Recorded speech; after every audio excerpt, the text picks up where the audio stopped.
இந்த episode of cinema பற்றி ரொம்ப ஸ்பெஷல், ரொம்ப பெருமையாகவும் இருக்குது, சந்தோஷமாகவும் இருக்குது. இங்கே இருக்கிற எல்லா ரைட்டர்ஸ்க்கும், எல்லா ஆஸ்பைரிங் ஃபிலிம் மேக்கர்ஸ்க்கும் இந்த செஷன், இந்த டைம் மோஸ்ட் வேல்யூபிள் டைம். ஏன் அப்படின்னா கலைப்புலி தானு அவர்களுடைய டைம் நமக்கு கிடச்சிருக்கு. Thank you so much for accepting our invite. வணக்கம். ஸோ சினிமா பற்றையில் நாம் ஒவ்வொரு டிபார்ட்மெண்ட்டில் சினிமா சார்ந்த நாங்கள் ரொம்ப ரசித்து பார்த்த நிறைய டெக்னீஷியன்ஸ் கூட நல்ல கான்வர்சேஷன்ஸ்லாம் இது வரைக்கும் பண்ணியிருக்கோம். இன்றைக்கி உங்கள் கூட இந்த கான்வர்சேஷன் ரொம்ப முக்கியம். எனக்கு மட்டும் இல்லை, இவங்களுக்கு மட்டும் இல்லை, பார்த்துட்ருக்க நிறைய பேருக்குமே. ஏன்னா இவ்வளோ வருஷம் இண்டஸ்ட்ரியில் மிக முக்கியமான ஒரு சக்ஸஸ்ஃபுல் ப்ரொடியூசராக இருக்கிறதுன்றது ரொம்ப டஃப் ஜாப். இதை பற்றி என்னைக்காவது யோசிச்சிருக்கீங்களா? இவ்வளோ வருஷம் ட்ராவல் பண்ணியிருக்கோமே, அதை பற்றி உங்களுக்கு ஒரு ஃப்ளாஷ் வருமா? அந்த மாதிரி சந்தர்ப்பம் எதுவுமே வந்ததே கிடையாது. நான் என் கடன் பணி செய்து கிடப்பது என்றும் இந்த திரையுலகம் என்னை வளர்த்துது. இந்த திரையுலகத்துக்கு நான் என்ன செய்யணுன்றது தான் என்னுடைய முன் எண்ணம் இருக்கிறது. இப்போ வந்திருக்கிற இவங்களுக்கெல்லாம் எனக்கு என்னென்னா, அவங்களுக்கு மிகப்பெரிய ஒரு பொக்கிஷன் இந்த டைம். ஏன்னா என்னுடைய 50 வருட கால எண்ணங்களையும் செயல்பாட்டுகளையும் எப்படி சமாளித்தேன், எப்படி வந்தேன், இதெல்லாம் அவங்களுக்கு ஒரு பெரிய அடித்தளம். இதுவரைலாம் அவங்க ஒரு 5 வருஷம் பண்ணியிருந்தாங்கன்னா இந்த 50 வருஷம் ஈஸியாக அவங்களுக்கு கிடைக்குது. அதனால் உண்மையான தருணம் தான் அவங்களுக்கு. ஏன்னா எனக்கு டிஸ்ட்ரிபியூஷன் தெரியும், எக்ஸிபிஷன் தெரியும், ப்ரொடக்ஷன் தெரியும், டெக்னிக்கலாக கதை, திரைக்கதை, வசனம், பாடல்கள், இசை, இயக்கம் இத்தனையும் பண்ணியிருக்கேன். இது போக கோரியோகிராஃபி பண்ணியிருக்கேன். இது போல் ஸ்டண்ட்டு ஆக்ஷனும் சொல்லி கொடுத்துருக்கேன். இதெல்லாம் நம்மளாக உருவாக்கினதை தவிர பிறர் சொல்லி கேட்டதில்லை, பார்த்தது அது வழியாக செய்தது. அந்த மாதிரி பண்ணியிருக்கேன். அதெல்லாம் அவங்களுக்கு ஈஸியாக கிடைக்க போகுது. நைஸ். இப்போது இங்கே இருக்கிற பஞ்சிலே வச்சுப்போமே, நாளைக்கே இங்கேருந்து எங்கள்லேருந்து ஒருத்தர் ஒரு கதையோட உங்களை சந்திக்கிறாங்கன்னு வச்சுப்போம். அப்போது ஒரு டெபியூ டிரெக்டர்கிட்ட ப்ரொடியூசராக உங்களுடைய எதிர்பார்ப்புகள் என்னவாக இருக்கும்? ஒரு ஃபுல் பவுண்டு ஸ்கிரிப்டை தவிர. நல்ல நான் ஸ்கிரிப்ட் படிக்கிறதே கிடையாது. கதை சொல்லணும். எனக்கு 1.5 மணி நேரம் சொல்லணும். அந்த 1.5 மணி நேரத்தில் என்னால் கணிக்க முடியும், என்னால் ஜெயிக்க முடியும். உதாரணத்துக்கு காக்க கௌதம் மேனன் 4.5 மணி நேரம் சொன்னார். என்கிட்ட சொன்ன கதை 3.5 மணி நேரம் சொல்லும்போது நான் சொன்னேன் இது 4.5 மணி நேரம் ஆகும்னு. இல்லை சார், நான் உங்களுக்கு 2.5 மணி நேரம் தருவேன், ஆனால் எடிட்டிங்கில் உட்காந்து இப்போவே ஸ்கிரிப்டை கரெக்ட் பண்ணேன். ஸ்கிரிப்டை கரெக்ட் பண்ண நம்பர் ஆஃப் டேஸ் குறையும். கண்டென்ட்டு நல்லா இருக்குது. இந்த கண்டென்ட்டை எடுத்துன்னு போகிற விதம் கடைசியில் நீங்கள் பார்த்தீங்கன்னா 3.25 மணி நேரம் எடுத்து கொடுத்தாரு. அதுக்கப்புறம் மணிரத்னம் சார் ஸ்டுடியோ ஆஃபீஸில் தான் எடிட்டிங் உட்காந்து ஃபஸ்ட்டு தடவை முதல் எடிட்டர் அவன் தான், ஆண்டனி. அவனுக்கு கார்டு எடுத்து கொடுத்து அவனை திடீர்னு அவங்க அந்த அசோசியேஷனில் அவனை அலோவ் பண்ண மாட்டேன்னாங்க. அதுக்கப்புறம் பெரிய ஆளுகள்லாம் நான் பேசி அவன் பேரோடு தான் படம் ரிலீஸ் ஆகும், உழைச்சிருக்கிறான். நீ உனக்கு என்ன மெம்பர்ஷிப் சேர்த்துங்க, காசை வாங்கிக்கோங்க, கார்டு கொடுங்க, புது ஆள் வரவே கூடாதா அப்படின்னு சத்தம் போட்டு அவனை உண்டாக்கி கார்டு வாங்கி கொடுத்தேன். என் செலவிலே வாங்கி கொடுத்தேன். இந்த மாதிரி நிறைய புதுமுகங்களை நான் வரவேற்று. அதனால் இவங்களுக்கெல்லாம் கண்டிப்பாக எங்களுக்கு ஒரு பெரிய இது சினிமா கையளவு இல்லை, உலகளவு. இப்போ தான் கையிலேயே உலகம் வந்துடுச்சு. ஒருத்தர் கதை சொல்கிறாங்க, கதை நல்லா சொல்கிறாங்க, உங்களுக்கு கண்டென்ட் பிடிச்சிருக்கு. அதை தாண்டி ஒரு டிரெக்டர்கிட்ட என்ன மாதிரியான எதிர்பார்ப்புகள்லாம் உங்களுக்கு இருக்கும்? உதாரணம் சச்சினே எடுத்துங்க.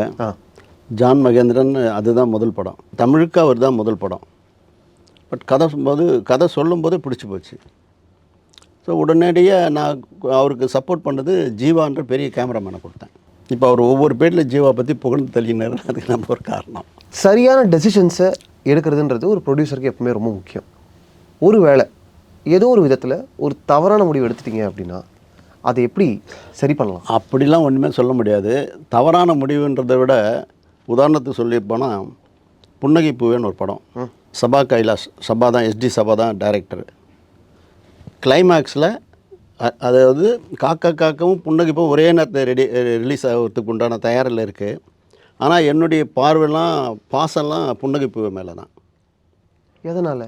அது ஒரு அழகான கவிதை, காதல் கவிதை. அதே நேரத்தில் அந்த படம் பெரிய இட்டடிக்க வேண்டிய ஒரு கதை. காக்க கமர்ஷியலாக, அதாவது கமர்ஷியல் எலிமெண்ட் இருக்கக்கூடிய ஒரு ஒரு போலீஸ் ஆஃபீஸரோட கடமைவருடைய கதை.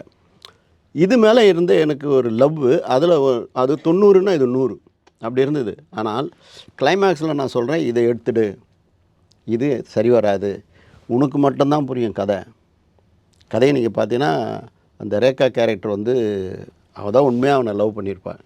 இந்த கதையுடைய நாட்டை எடுத்து தான் பாடி கார்டு பண்ணாங்க. பாடி கார்டனோட கதைக்கருவை புன்னகை பூவு தான். 2003 இது வருது. அது எப்போ வந்ததுன்னு தெரியும். அதுதான் காவலன். ஸோ தொலைபேசியில் மிஸ் ஆகிறது தான், மிஸ்ஸிங் தான். அதுதான் அதுக்கு அவள் வந்து புறப்பட்டு போகும்போது சொல்லும்போது, நீ இப்படியே இருந்தால் எப்படி, நீ உனக்குன்னு ஒரு வாழ்க்கை அமைச்சனா, அப்போ ஒரு டைலாக் சொல்லுவாள்.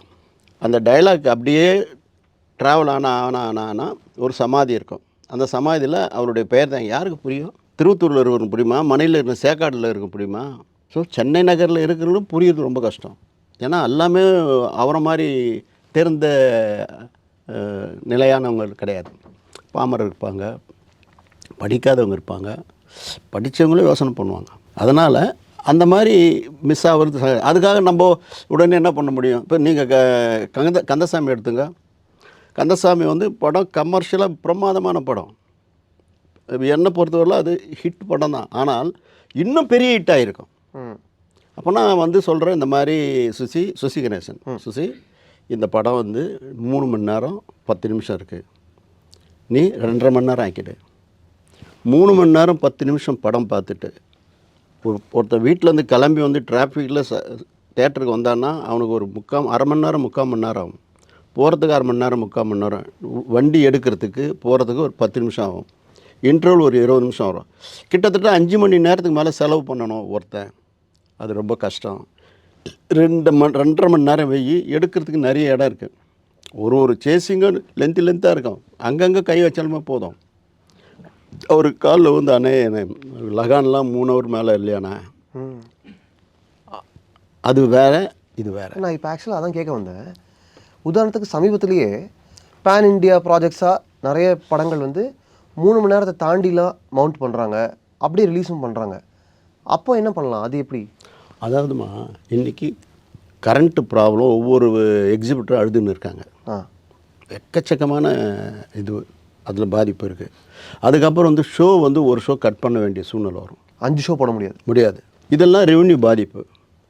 அதே கண்டென்ட்டு நீ 2.5 மணி நேரம் கொடுத்தினா எல்லாமே சந்தோஷமாக இருக்கும். இப்போ பாருங்கள், நீங்கள் குட் பேட் அக்லி 2 ஹவர் 15 நிமிஷம் பிச்சின்னு போகுதுன்றானுங்க, போகிறதே தெரிலன்றானுங்க. இதுதான் மந்திரம். அவனை 2 மணி நேரத்துக்கு மேலே அவனை இன்றைக்கெல்லாம் ரொம்ப பாஸ் ஃபார்வர்ட் பண்ணிக்கினே இருக்காங்க.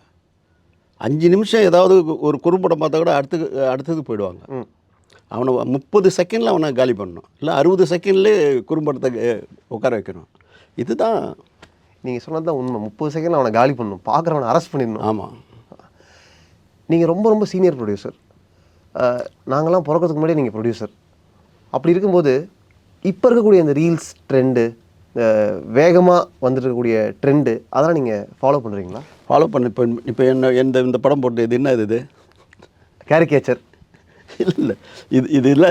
ஆமாம், இந்த குண்டு மாங்காவை சாங்க்கு நான் யூஸ் பண்ணேன். கிப்லி ஆர்ட் யூஸ் பண்ணியிருந்தீங்க. அப்படின்னா கரண்ட்டில் இருக்கிறேன் இல்லையா? கரெக்ட். சரி, இப்போ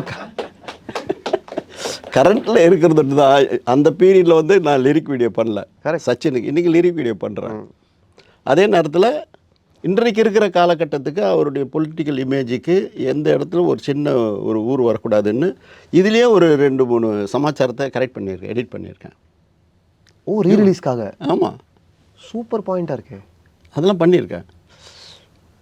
நீங்கள் படம் பார்த்தீங்கன்னா முதல் படம் பார்க்கும்போது இருந்த சந்தோஷத்துக்கு மேலும் இங்கே சந்தோஷம் கிடைக்கும் இந்த தடவை.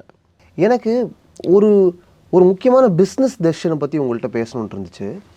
அசுரன் படம், மிகப்பெரிய இயக்குனர் திரு வெற்றிமாறன், எல்லாருக்கும் பிடிச்ச ஒரு நடிகர் திரு தனுஷ், எல்லாருமே சேர்ந்து ஒரு படம்.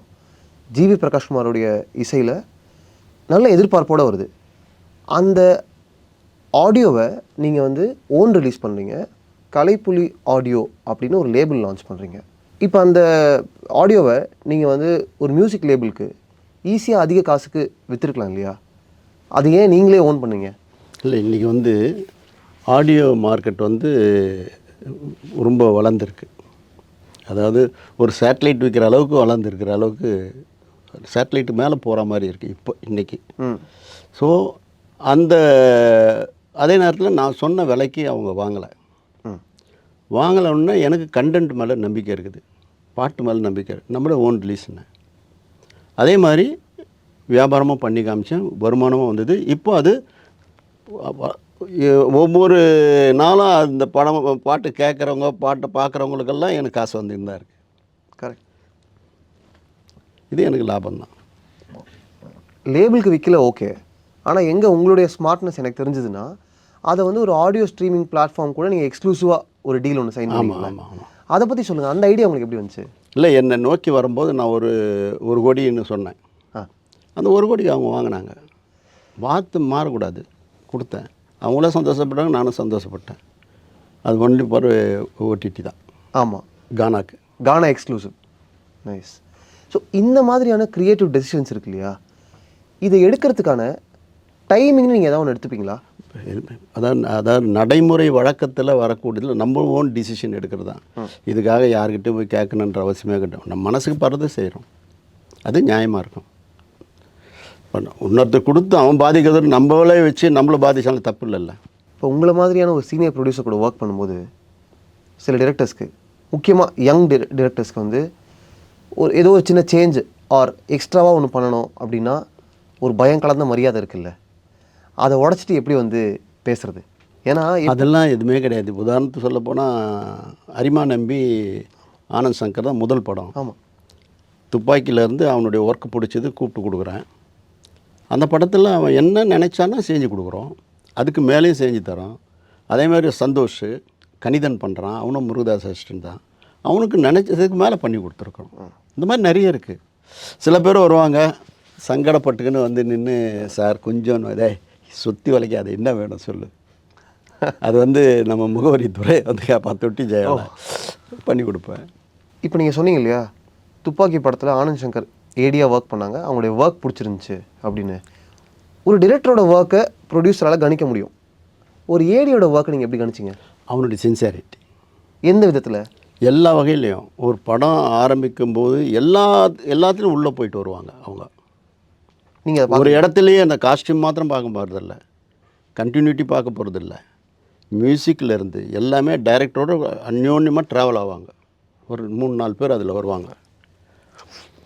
அதில் ஒரு பையனை நான் செலக்ட் பண்ணுவேன். அதில் செலக்ட் பண்ண 3 பேரே இன்றைக்கி ஹிட்டில் இருக்காங்க. ஒன்று வந்து ஆனந்த் சங்கர், ஒன்று வந்து சந்தோஷ், இன்னொன்று வந்து மிஸ் ஆகிட்டான் அமரன் டைரக்டர் ராஜ்குமார் பெரியசாமி. அது சொல்லுவார்.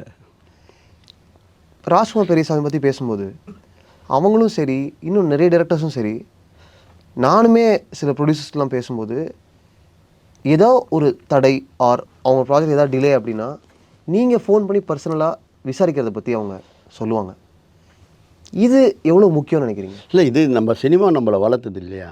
இந்த சினிமாவுக்கு நம்ம செய்கிற சேவைன்னா எங்கே ஸ்ட்ரக் ஆகி நிற்குதோ அதை எப்படி மூவ் பண்ணணும். நீங்கள் உதாரணத்துக்கு நிறைய படம் இருக்குது. உன்னாலே ஆஸ்கர் ரவிக்கும் ஜீவா கேமரா டைரக்டருக்கும் சின்ன நெருடல் இருந்தது. நான் தான் உட்காந்து பேசி கரெக்ட் பண்ணி கொடுத்தேன். அதேமாதிரி ரோஜா கூட்டம், சசி ஒரு சாங்கு சுவிட்சர்லாந்து எடுக்கணும் போது ஆஸ்கர் ரவி வந்து இது தேவையில்லையே அப்படின்னு சொல்லி நிறுத்தினார். நான் போய் பேசி அதை கரெக்ட் பண்ணி எடுக்க வச்சேன். சிலது போய் இது எடுக்காதுன்னு சொல்லி போய் சிக்கனது உண்டு, அதை சொல்லக்கூடாது. ஆனால் இது சரி வராது, இது போய் மாட்டாதா அப்படின்னு சொல்லுவேன்.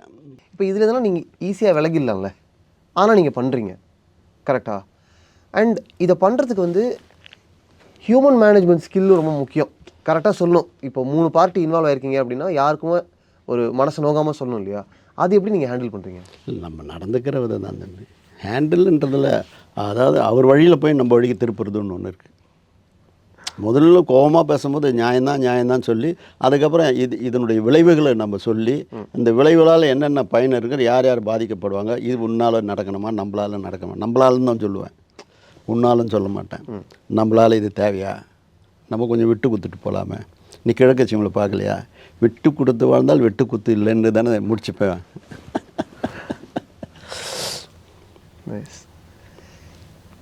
இப்போது எங்களை பொறுத்த வரைக்கும் கலைப்புலி தானுவால் முடியாதது ஒன்றுமே இல்லை, என்ன வேணால் பாசிபிள், நத்திங் இஸ் இம்பாசிபிள் அப்படின்னு எங்களுக்கு ஒரு எண்ணம். ஏன்னா அப்படி நீங்கள் டெலிவர் பண்ணியிருக்கீங்க.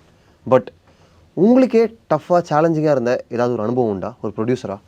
இல்லை, எது ஒன்றுமே வந்து நம்ம கையை மீறி போகும்போது நமக்கு ஒரு சின்ன ஒரு ஃபீலிங் இருக்க தான் செய்யும். இதுதான் ஒரு மனிதனுக்கு இவ்வளோ தான் வியாபாரம். அந்த வியாபாரத்தை இன்னொருத்தர் வந்து சேரும்போது ப்ளஸ், அவர் வந்து சேர்ந்தால் ப்ளஸ்ன்னும் போது இவ்வளோ ஆகும். இவ்வளோ பண்ண முடியாதுல்ல. இந்த மாதிரி ஆகிடும்போது நம்ம தவிக்க வேண்டியது வரும் சூழ்நிலை. தவிச்சிருக்கீங்களா? நிறைய, அது சொல்ல முடியாது. இல்லை இல்லை, அதுக்காக கேட்கல. பட் அந்த சூழலில் ஒரு ப்ரொடியூசர் எப்படி அதை சரி பண்ண முடியும்? அதை கடவுள் தான் காப்பாற்றணும். ஆமாம். ஆனால் அந்த ரொம்ப கஷ்டம். அந்த மாதிரி நிறைய நிலைமைகள் நடந்திருக்கு. இது வந்து ஓவரால் படமாக பட்ஜெட்டாக நீங்கள் சொல்கிறீங்க. ஆனால் ஏதாவது ஒரு ஷூட்டிங் டேவோ இல்லைனா ஏதோ ஒரு லொக்கேஷனோ அன்னைக்கு நடந்த ஒரு குழப்பத்தை சால்வ் பண்ணுறது, அந்த மாதிரி ஒரு நிகழ்வுகள் ஏதாவது உண்டா? ஒரு 2 சம்பவம் நம்ம நேரடியாக அந்த ஸ்பாட்டுக்கு போயிட்டு உடனே கிளியர் பண்ணியிருக்கிறோம். என்ன மாதிரி? நெருடல் தான். ஒரு டைரக்டருக்கும் ப்ரொடக்ஷனுக்கும் ஏதோ ஒரு மிஸ்டேக்கு வந்து வருத்தங்கள் வரும்போது நம்மளே நேரடியாக போய் என்ன, ஏன், எதனால் அப்படின்னு சொல்லி கரெக்ட் பண்ணணும். ஆக்சுவலி நான் இதுவே கேட்கணும்னு நினச்சேன். டிரெக்ஷன் டீம் ஆன் ஸ்பாட்டில் ஒர்க் பண்ணிகிட்ருக்காங்க, உங்களுடைய ப்ரொடக்ஷன் டீமும் இருப்பாங்க. இப்போ உங்கள் டீமுக்கும் டிரெக்டர் டீமுக்கும் ஏதாவது ஒரு மனஸ்தாபம் ஆர் ஒரு இல்லை, முதல்ல எடுத்தோன்னா அவங்க 2 பேரும் சேர்த்து வச்சுடுவேன், ஃப்ரெண்டாக பழக விட்டுடுவேன். ப்ரொடக்ஷனில் சொல்லிடுவேன், அவங்க என்ன கேட்டாலும் செஞ்சு கொடு, அவங்கள உங்கள் கையில் எடு, உங்கள் 2 பேருக்குள்ள மிஸ் அண்டர்ஸ்டாண்டிங் வரக்கூடாது, அது டைரக்டரும் பாதிக்கக்கூடாது, ப்ரொடியூசரும் பாதிக்கக்கூடாது அப்படின்னு சொல்லி. எப்படி நீங்கள் ஒரு படத்துக்கான பட்ஜெட்டை டிசைட் பண்ணுறீங்க? கதை கேட்கும்போதே டிசைட் பண்ணுறோம். எப்படி? இப்போது உதாரணத்துக்கு மேக்ஸ்ன்னு ஒரு படம். ஆமாம். அந்த படம் வந்து கதை கேட்டோன்னா கதை ரொம்ப ரொம்ப பிடிச்சிது. இது ஒரே ஒரு போலீஸ் ஸ்டேஷனில் நடக்கிற கதை. அந்த செட்டு இப்போ இதே டி ராஜேந்தருடைய டிஆர் கார்டனில் இருக்கிற போலீஸ் ஸ்டேஷன் செட்டை போட்டாமல் அது முடிஞ்சிடும். பட் போட்ட இடத்துல போட்டால் ரிப்பீட் ஆகும் அப்படின்றதுனால மகாபலிபுரத்தில் தொழிலாளர் பெப்சிக்குரிய இடத்துல அந்த தொழிலாளர் வேலை கிடைக்கிட்டான், அந்த இடத்துக்கு வேலை கிடைக்கிட்டான், வாடகை கிடைக்கிட்டேன்னு அங்கே போட்டோம்.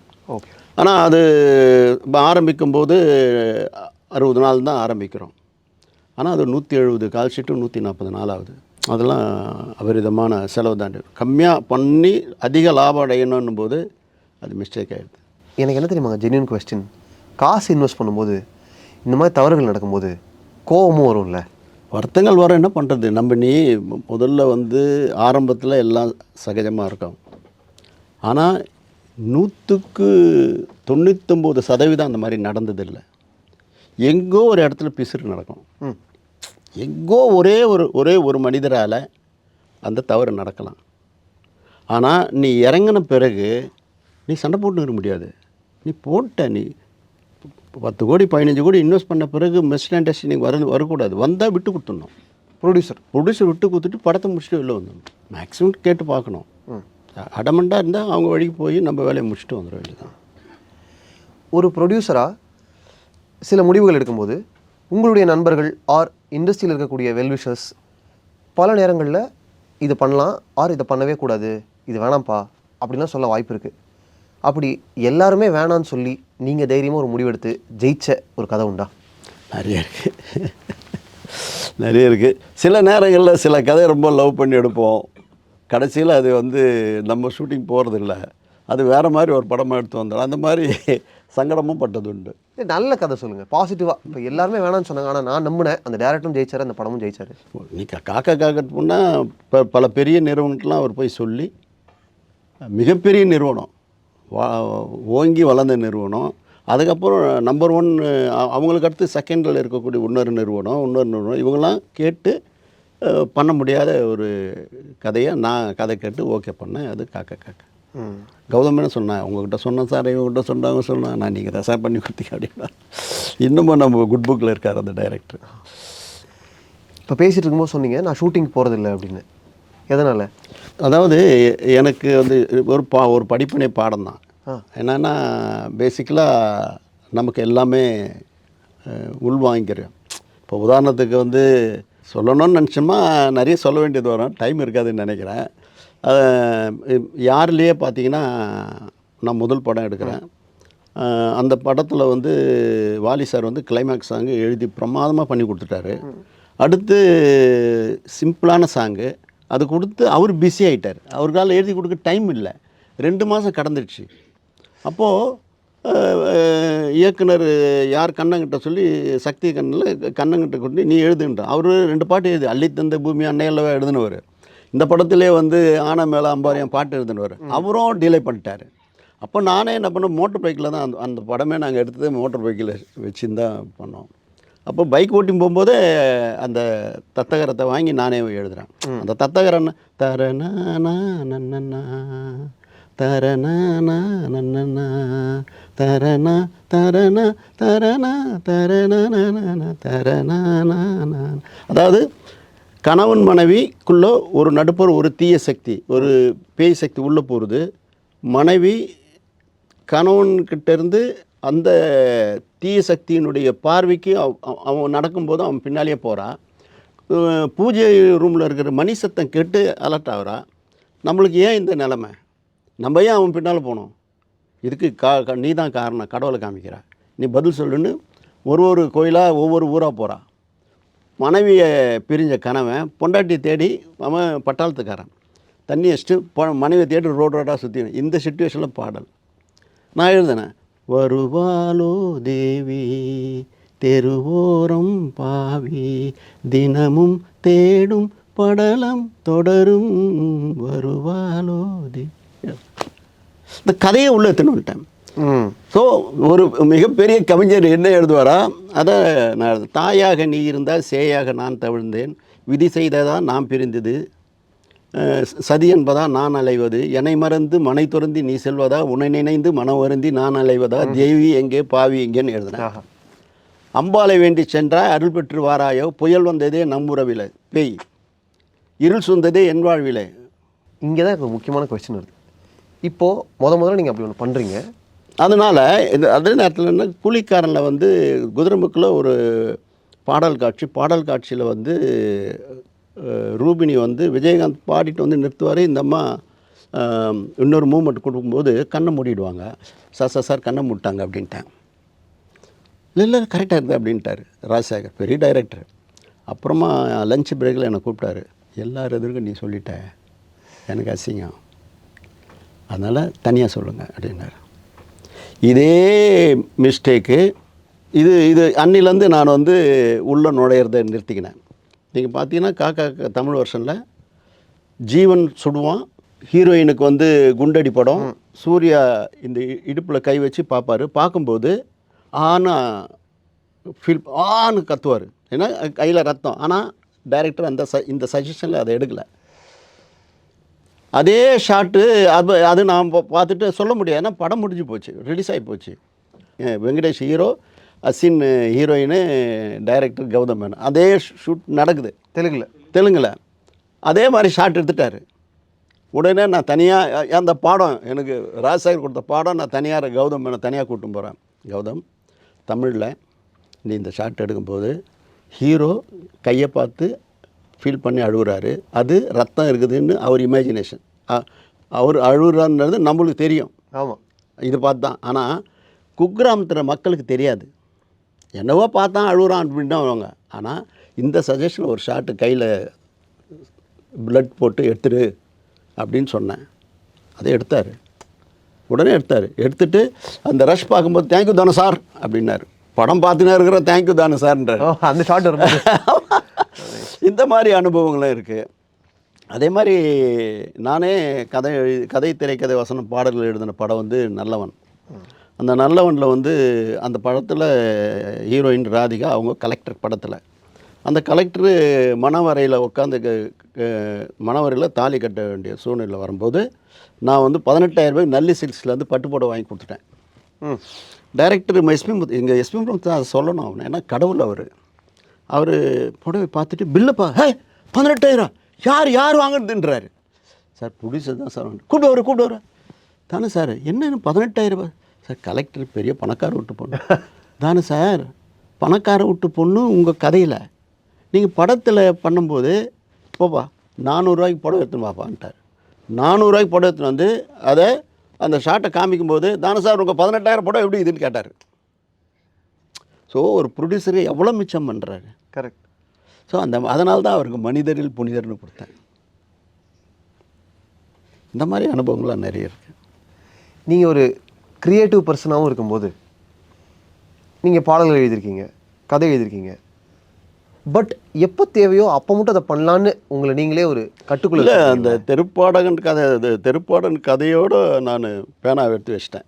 அது ஒரு பெரிய இன்சிடெண்ட்டு. என்னென்னா, படம் ஆரம்பிக்கும் பொழுதும் இது மிகப்பெரிய வெற்றி படமாக இருக்கும். தெருப்பாடகன் டைட்டில் வைக்கிறோம்.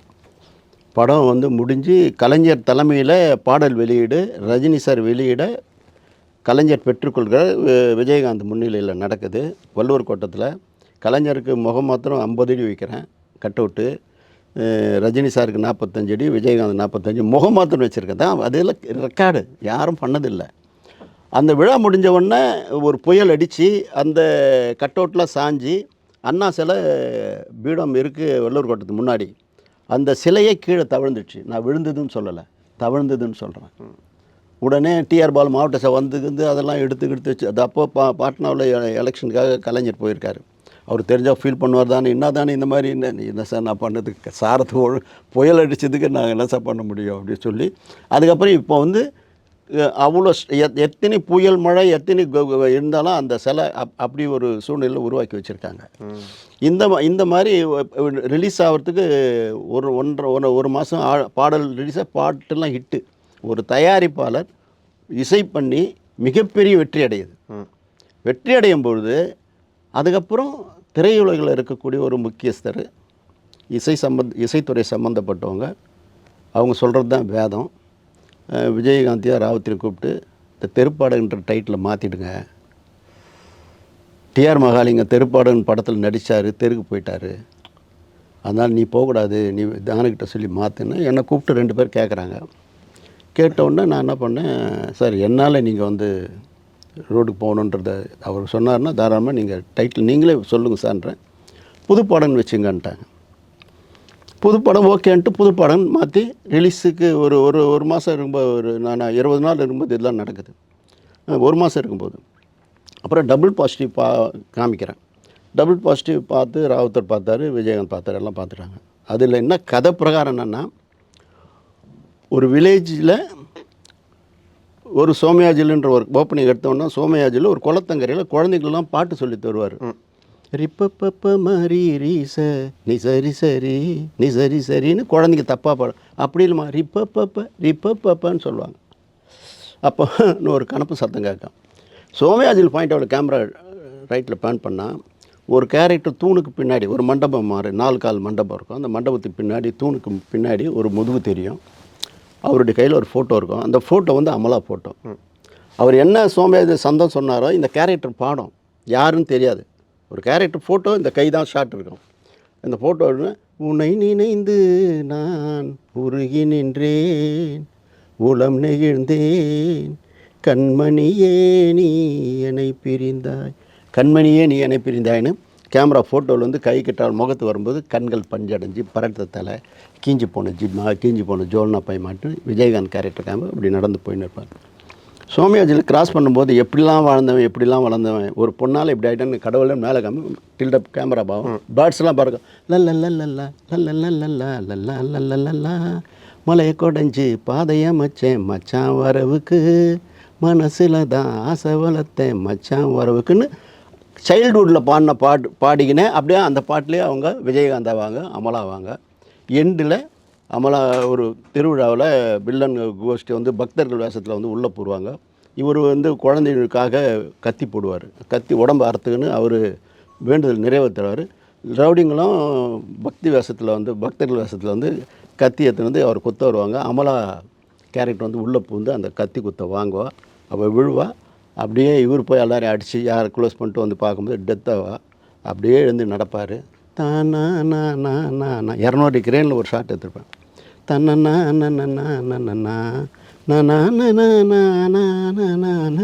இந்த ஓப்பனிங் பண்ண கேரக்டரோட இந்த லைவ் கேரக்டர் முடிஞ்சு தெருப்பாடனா போகிற மாதிரி வச்சுருந்தோம். என்ன பண்ணோம், ஓப்பனிங்கில் இருக்கிறத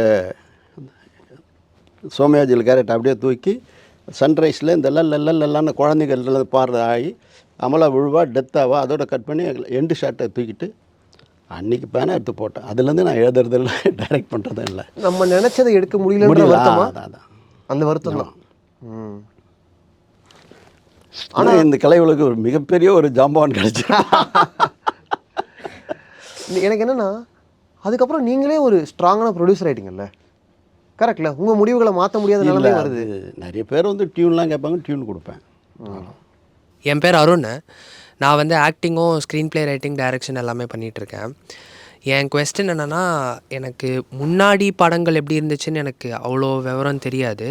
பட் எல்லோரும் சொல்கிறத வச்சு பார்க்கும்போது முன்னாடிக்கு இப்போது நிறையா படங்கள் வந்து ரிலீஸ் ஆகிறதில்ல, ரொம்ப தங்கிடுது பின்னாடி அப்படின்னு ஒரு பேச்சு போயிட்டுருக்கு. அது உண்மை அப்படின்னா அது ஏன் இப்போது அப்படி நடக்குது? இப்போது ரீசெண்டாக பார்த்தீங்கன்னா வீரதீர சூரன் கூட ஃபர்ஸ்ட் ஷோ இல்லாமல் ஈவினிங் ரிலீஸ் ஆச்சு, கொஞ்சம் ஸ்லிப் ஆச்சு. ஸோ அந்த மாதிரி நிறையா பிரச்சனை, நிறையா பயம். இப்போ நாங்களே படம் எடுக்க போகிறோம் அப்படின்னா படம் எடுத்துடலாம், பட் அது ரிலீஸ் ஆகுமா அப்படிங்கிறதே பெரிய பயமாக இருக்குது. ஸோ அது ஏன் அப்படி நடக்குது, இல்லை அதை அவாய்ட் பண்ண முடியும்? படம் எடுத்து ரிலீஸுக்கு ஃபினான்ஷியல் பிரச்சனை இல்லைன்னா அதை நம்ம ரிலீஸ் பண்ணலாம். ஒருத்தர்கிட்ட கடன் வாங்கி அந்த கடனை தீர்த்தா தான் இந்த படம் ரிலீஸ் ஆகணும் போது தான் ப்ராப்ளம். வியாபாரம் ஆகணும். இன்றைக்கி 200 படம் ரிலீஸ் ஆகுதுன்னா 190 படம் ஃப்ளாப் ஆகுது. 10 படம் தான் ஹிட் ஆகுது. அதில் 4 படம் பிரேக் ஈவன் ஆகும், 6 படம் லாபம் வரும். அமரன் மாதிரி ஒரு படம் லாபம் வரும். பட் முன்னாடியும் இதே மாதிரி தான் இருந்துச்சா, இல்லை இப்போ தான்? இல்லை, அந்த பீரியட்லலாம் வந்து ஒரு அதாவது அதிகமான தேட்டர் கிடையாது. 4 தேட்டர், சென்னை நகர்னால் 4 தேட்டர் தான், 3 தேட்டர் தான் போடுவாங்க. வண்ணாரப்பேட்டை ஒன்று போடுவாங்க, மவுண்ட் ரோடு ஒன்று போடுவாங்க, இந்த பக்கத்தில் கோடம்பாக்கத்தில் ஒன்று போடுவாங்க, புருஷவாக்கத்தில் ஒன்று போடுவாங்க. 3 இடம், இன்னும் 4 இடம் தான். இன்றைக்கி ஒரே நாளில் வந்து 40 ஸ்க்ரீன் 50 ஸ்க்ரீன் வருது இல்லையா? இத்தனைக்கு உண்டான செலவுகள் ஆகுது இல்லையா? அவருக்கு உண்டான பப்ளிசிட்டி ஆகுது இல்லையா? அதுக்கு பிறகு நம்மளுக்கு வந்து பைரசி வந்ததுன்றதுனால இதெல்லாம் இன்க்ரீஸ் பண்ணோம். இப்போ உதாரணத்துக்கு இப்போ இந்த நிறுவனம் கியூப் நிறுவனம், இந்த நிறுவனம் வந்து துவங்கும்போது ஒரு பிரிண்ட்டுன்னா இன்றைக்கி எங்களுக்கு வந்து 50,000 ரூபா ஆகும். கியூப்னா எங்களுக்கு 10,000, 8,000, 7,000, ஆரம்பத்தில் 6,000 அப்படிலாம் இருந்தது. எங்களுக்கு மிச்சம் இருக்குதுன்னு தானே இதை வந்து என்கரேஜ் பண்ணுறோம். அந்த மாதிரி செலவினங்கள் வந்து சொந்த பணம் வச்சு ரிலீஸ் பண்ணி பரவாயில்ல எக்ஸாம் பண்ணலாம் அப்படி வந்தால் தப்பு கிடையாது. அந்த மாதிரி நிறைய உதாரணங்கள் இருக்குது. ஒரு ஃப்ளாட் ஓனர்ஸ் வந்தார், நான் சொல்லி வேணாம்ப்பா அதெல்லாம் வேணாம் சார், எனக்கு ஒரு ஃப்ளாட் விற்றா 2 கோடி நத்திங் சார். சரி அப்போ எடுப்பான்னு அவர் தான் 16 படம் எடுத்தார். நான் என்ன சொன்னால் அதான் நடந்தது. ஒரு சிலர் வந்தாங்க, எனக்கு நிலக்கரி சுரங்கம் இருக்குது, நான் என் டாக்டர் வச்சு படம் பண்ணுறேன் அப்படின்றாரு. இல்லை சார் இந்த ப்ராஜெக்ட் பண்ணால் உங்களுக்கு 4,000 ரூபா அடிப்படம்ன்றேன். இல்லை சார் அது பரவாயில்ல சார், எனக்கு 500 கோடி சம்பாத்தியம் இருக்குது, எனக்கு அது நத்திங் அப்படின்னாரு. அப்புறம் ஆடியோ ரிலீஸ் ஆகும்போது நீங்கள் சொன்னதெல்லாம் நான் சார் இப்போ 5,5 கோடி போச்சுன்னாரு. ஸோ நம்ம வருமுன் இது ஒரு டிசைன் பண்ணும்போதே தெரிஞ்சிடும் இது சரியாக வரும் சரியாக வராதுன்னு. எத்தனை படம் பூஜைக்கு போகும்போது ஃபீல் பண்ணிங்கன்னா உள்ளே போவோம். நம்மளுக்கு மட்டும்தான் தெரியும் இது இப்படி ஆகும்னு. அதான் அந்த பூஜை நேரத்தில் நம்ம சொல்லவும் கூடாது. அந்த மாதிரி இருக்குது. இப்போது எனக்கு அவர் கேள்வியிலேருந்து என்ன தோணுதுன்னா, ஒரு டிரெக்டர், ஒரு யங் டிரெக்டர் இந்த பயத்தை மனசில் வச்சுக்கிட்டே படம் பண்ண முடியாதுல்ல. நம்ம படம் ரிலீஸ் ஆகிடுமா ஆகாதா, அது எப்படி போக்குறது? அப்படிலாம் நீங்கள் சொல்லவே முடியாது. குறும்படத்தில் எடுத்து ஜெயிச்சவங்க தான் இன்றைக்கி கார்த்தி சுப்பராஜ்லாம் அப்படி வந்தவங்க தானே. ஆமாம், நிறைய பேர் அப்படி வந்திருக்காங்களே. இல்லை, ஏன்னா இது வரைக்கும் நம்ம வந்து ஒரு தயாரிப்பாளர் நல்ல இயக்குனரை கண்டுபிடிக்கிறத பற்றி பேசணும். ஒரு இயக்குனர் நல்ல தயாரிப்பாளரை எப்படி கண்டுபிடிக்கிறது? நல்ல தயாரிப்பாளர் இன்றைக்கி கிடையவே கிடையாது. பணம் வச்சுக்கிறது தான் தயாரிப்பாளர். நல்ல தயாரிப்பாளர்ன்றது பணம் யார் கையில் இருக்குதோ அவங்க படம் எடுக்கணும்னு வந்தால் தயாரிப்பு. இப்போ எங்கே இருக்கிறாங்க தயாரிப்பாளர்? தயாரிப்பு இனமே குறைஞ்சி வந்துடுச்சு. டிஸ்ட்ரிபியூட்டர் இனமே போயாச்சு தெரியுங்களா? இன்றைக்கெல்லாம் ஒரு படம் எடுத்தாங்கன்னா மூட்டை கட்டின்னு வந்து டிஸ்ட்ரிபியூட்டர் பணம் கொடுப்பாங்க, எக்ஸிபியூட்டர் கொடுப்பாங்க, டிஸ்ட்ரிபியூட்டர் வாங்கி அது வந்து ப்ரொடியூசர்கிட்ட கொடுப்பாங்க. அந்த காலத்துலலாம் பூஜைன்னே 40% அட்வான்ஸ் வரும். வட்டி இல்லாத தொழில் நடந்தது. இன்றைக்கி வட்டி வாங்கி தான் தொழில் நடக்குது. அதுவும் அது பட்ஜெட்டுக்குள்ளே வந்தால் அது ரிலீஸு, பட்ஜெட்டுக்கு மேலே போனால் ரிலீஸு ரொம்ப கேள்விப்பட்டு தான். எத்தனை படத்தில் எத்தனை ஹீரோக்கள் வந்து பணம் கொடுத்து படத்தை ரிலீஸ் பண்ணிக்கிறாங்க. சார் இப்போது ப்ரொடியூசர்ஸ் வரதில்ல அந்த மாதிரிலாம் queries இருக்குல்ல. ஸோ இதுக்கு இன்னொன்று வந்து நீங்கள் சொல்கிறீங்க 200 படம் வந்துச்சுன்னா அதில் 190 படம் ஃப்ளாப் ஆகிடுது அப்படின்னு சொல்கிறீங்க. ஸோ இதுக்கு காரணம் வந்து நல்ல ப்ரொடியூசர்ஸ் நிறையா வரணும், இல்லை நல்ல கதைகள் இப்போ வரதில்லை அப்படிங்கிறது காரணமா, இல்லை இந்த பக்கம் ப்ரொடியூசர்ஸ் இன்னும் ஓப்பனாக இல்லை? இப்போது நீங்கள் வந்து உங்களுக்கு ஒரு நாலேஜ் இருக்குல்ல, லைக் இது ஹிட் ஆகும், இது கரெக்டாக ப்ரெடிக்ட் பண்ணுறீங்க. இப்போ இதே மாதிரி அந்த கான்ட்ரரி சைட் பார்த்தீங்கன்னா சில ப்ரொடியூசர்ஸ் வந்து எனக்கு பர்டிகுலராக நேம்லாம் தெரில, பட் நல்ல படத்தை வந்து இல்லை இது ஒர்க் ஆகாதுப்பா, இது நம்ம ஆடியன்ஸ் ஒத்துக்க மாட்டாங்க அப்படின்னு சொல்லி கூட நிறையா நல்ல படங்களும் வந்து சொதப்படுறதுக்கு வாய்ப்புகள் நிறையா இருந்துச்சுல. ஸோ அதுக்கு காரணம்னு நினைக்கிறீங்களா? அப்படிலாம் எதுவுமே அதாவது தம்பி, ஒரு படம் கதை தான் நமக்கு பெரிய முதுகெலும்பே, வெற்றிக்கு கதை தான். அதுக்குரிய கதாபாத்திரங்கள், அதுக்குரிய காட்சி அமைப்புகள், அதை எடுக்கிற விதம், நல்ல கதையை சொதப்பி எடுப்பாங்க. சில படங்கள்லாம் ஒரு எடிட்டரால் ஜெயிச்ச வரலாறு உண்டு. படம் பார்க்கும்போது இளையராஜாவே இணைய இந்த மாதிரி எடுத்துருக்கிறேன்னு கூப்பிட்டு லெல்லின் சாரை கூப்பிட்டு கொடுத்து அது மிகப்பெரிய வெற்றி ஆகிருக்கு. அந்த மாதிரி வரலாறுகளும் நிறைய இருக்குது. அந்த மாதிரி நம்ம இன்றைக்கி வந்து சூழ்நிலை வந்து இன்றைக்கி வியாபாரம்ன்றது வந்து திரையரங்க நோக்கி போகும்போது திரையரங்கத்தில் ஆடியன்ஸ் வரணும். இப்போ ஆடியன்ஸும் வரதில்லை. இப்போ வந்து ஓடிடி வந்து பல பாதிப்புகள் வருது. 2 வாரத்தில் 4 வாரத்தில் வந்துட போகுதுன்னு பல பேர் வீட்டிலே இருந்துடுறாங்க. ரசிகர்கள் தான் அந்த படை தான், அந்த இளைஞர்கள் தான் இன்றைக்கி வந்து சினிமாவை வந்து வசூலை காப்பாற்றி கொடுத்துன்னு இருக்காங்க. அப்புறம் லேடிஸ் வர ஆரம்பிச்சதுன்னா அது வர ஆரம்பிப்பாங்க. லேடிஸ் வரத்துக்கு உண்டான இப்போ விசுவாசம் வந்து லேடிஸ்லாம் ஏறிச்சு. அதுக்கப்புறம் அவருடைய படங்கள் வந்து லேடிஸ் குறைஞ்ச தொட்டு லேடிஸ் குறையுது. ஒரு ஓவராலாகவே க்ரௌட் குறையுது. ஆமாம், படங்கள் அதாவதுமா 4 வாரத்தில் ஓடிடிக்கு வரப்போகுதுன்னு சில பேர் இருந்துடுறாங்க. அதனால் தேட்டருக்கு வர ஜனங்க குறைஞ்சி போச்சு. இப்போ ஓடிடி மார்க்கெட்டில் கார்ப்பரேட்ஸ் வைக்கிறது தான் விலையாக இருக்குது. அது வந்து ஒரு ப்ரொடியூசருக்கும் சரி சினிமாவுக்குமே சரி ஒரு அச்சத்தை கொடுக்குது அப்படின்னு நாங்கள் கேள்விப்படுறோம். உங்கள்கிட்ட ஒரு கண்டென்ட் இருக்குது, நல்ல கண்டென்ட்டு, தேட்டர்லேயும் நல்லாவே அது மக்கள் ஏற்றுப்பாங்க, கொண்டாடுவாங்க அப்படின்னு நம்பிக்கை இருக்குது. ஆனால் ஓடிடியில் அதுக்கு நினச்சதை விட சரியான விலையை விட கம்மியாக தான் இருக்குது கொடுக்குறாங்க அப்படின்னா அது ஒரு தயாரிப்பாளர் எப்படி ஹேண்டில் பண்ணும்? இப்போ உதாரணத்துக்கு சொல்லப்போனால் இப்போ ஓடிடி மேலே நம்ம குறைய சொல்ல முடியாது. அவங்க வருஷத்துக்கு 12 படம் தான் வாங்குவாங்க. இருக்கிற ஓடிடி நிறுவனம் வந்து 2 தான் இருக்காங்க. இன்னும் 2 தொலைக்காட்சி நிறுவனம் வாங்குறாங்க. இந்த 4 பேர் தான் இருக்காங்க. இந்த 4 பேருக்கு 48 படம் தான் வாங்க முடியும்.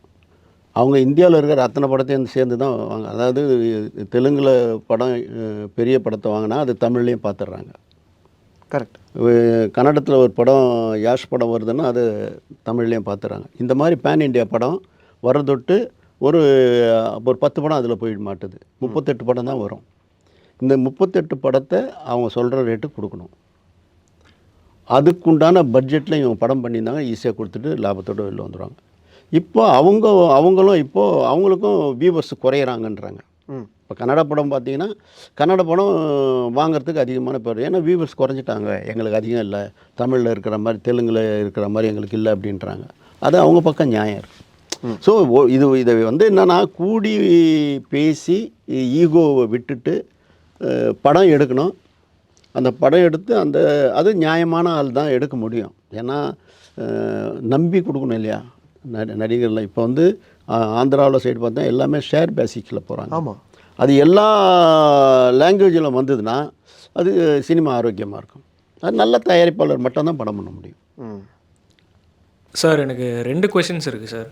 ஒன்று, நீங்கள் வியாபாரம் ஆகணும் அப்படின்னு சொன்னீங்களா சார், அது வந்து என்னை பொறுத்த வரைக்கும் ஒரு ப்ரொடியூசர் தான் ஒரு ஸ்கிரிப்டோட ஃபஸ்ட்டு கிரிட்டிக். ஏன்னா அவர் க்ரீன்லைட் பண்ணால் தான் அந்த படமே வந்து நடக்கும். அப்போது ஒரு படத்தோட மார்க்கெட்டபிலிட்டி, அதாவது ஒரு ஸ்கிரிப்டோட மார்க்கெட்டபிலிட்டி நீங்கள் டிசைட் பண்ணுறீங்களா சார், அதை எதை பேஸ் பண்ணி நீங்கள் டிசைட் பண்ணுறீங்க சார்? ஆர்டிஸ்ட் தான், ஆர்டிஸ்ட் வச்சு தான். இப்போ ஒருவேளை வந்து நல்ல ஆர்டிஸ்டோட வந்துட்டிங்கன்னா பிரச்சனையே இல்லையே. நீங்கள் வரும்போது ஒரு பொதுமுகத்தை வச்சு வரும்போது அவன் ரிஸ்க்கு தானே நோக்கி போவான். இன்றைக்கி பெரிய ஹீரோக்களுக்கு வந்து நீங்கள் போய் பாருங்கள், பல இடங்களில் வந்து கம்மி ஆடியன்ஸ் தான் இருப்பாங்க. சில இடங்களில் அதிகமான ஹெவியாக இருக்கும், சில இடங்களில் கம்மியாக இருக்கும். ஸோ அந்த ஏரியாவில் இருக்கிறவங்க வந்து படம் பார்க்க வரணும். ஓகே, அவங்க 4 வாரத்தில் வந்துடும்னு இருக்காங்க. இன்னைய காலகட்டத்துக்கு புது முகங்கள் தான் இருக்காங்கன்னு வச்சுப்போமே, ஒரு புது தயாரிப்பாளர்னு கூட வச்சுக்கலாம். சேஃப் பட்ஜெட்னு ஒன்று இருக்கா? இந்த பட்ஜெட்டில் தப்பிக்க முடியும்? கண்டென்ட் நல்லா இருந்து புது அறிவு ஓடலையா? சில படங்கள் இருக்குது, கண்டென்ட் இருக்கணும். கண்டென்ட் இருந்தால் படம் ஓடும்.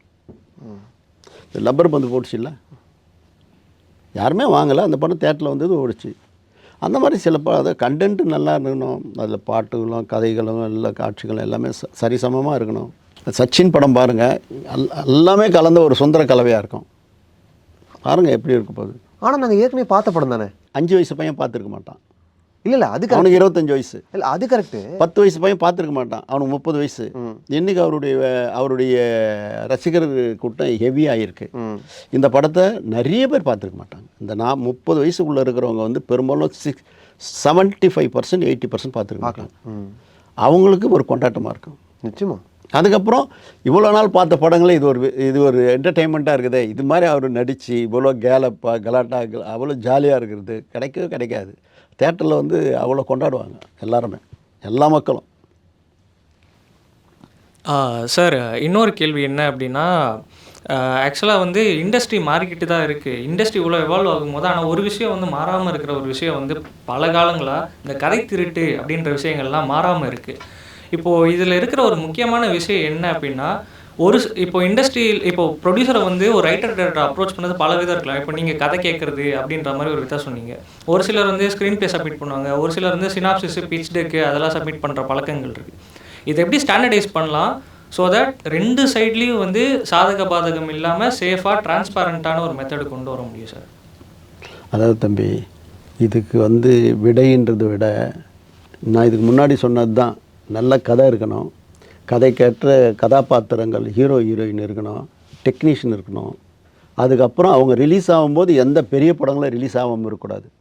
அப்கமிங் வரும்போது பெரிய படங்களோடு உள்ளே வந்தினா நம்ம வீணாக போகும்.